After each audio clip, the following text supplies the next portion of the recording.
آج ہم بات کریں گے کرونا وائرس کووڈ-19 کے متعلق۔ یہ کب اور کیسے پھیلا؟ کرونا وائرس نے دنیا میں تہلکہ مچا دیا ہے۔ دنیا کے 190 سے زائد ممالک میں پھیل چکا ہے۔ تو آئیے کرونا وائرس سے متعلق تفصیل دیکھتے ہیں۔ کرونا وائرس کو کووڈ-19 کیوں کہتے ہیں؟ WHO ورلڈ ہیلتھ آرگنائزیشن نے اس کرونا وائرس کا نام کووڈ-19 رکھا۔ اس میں CO for corona, VI for virus, D for disease اور 19 کو 2019 کے لیے استعمال کیا گیا، کیونکہ کرونا وائرس کی تشخیص پہلے مریض میں 31 دسمبر 2019 کو چین میں ہوئی۔ کرونا وائرس چین کے شہر ووہان سے شروع ہوا۔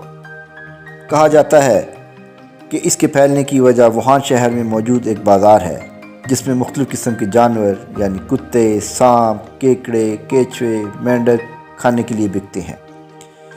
چین نے تو اس پر 3 سے 4 ماہ میں مکمل قابو پا لیا، لیکن اس دوران کرونا وائرس آہستہ آہستہ پوری دنیا میں پھیل گیا، جس کی وجہ سے تمام ممالک کو کرونا وائرس کی وجہ سے لاک ڈاؤن کرنا پڑا اور تمام دنیا کے لوگ اپنے گھروں کے اندر محصور ہو گئے اور معمولات زندگی پوری طرح متاثر ہوئی۔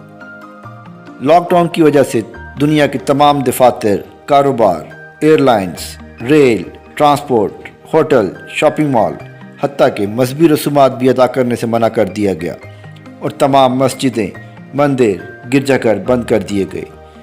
بات جہاں ختم نہیں ہوتی، اس کرونا وائرس کی وجہ سے خانہ کعبہ اور مسجد نبوی بھی بند کر دی گئی، جو کہ مسلمانوں کے لیے سب سے بڑا دھچکا ہے، اور رمضان کے بابرکت مہینے میں مسلمان اپنی عبادات گھروں میں کرنے پر مجبور ہیں۔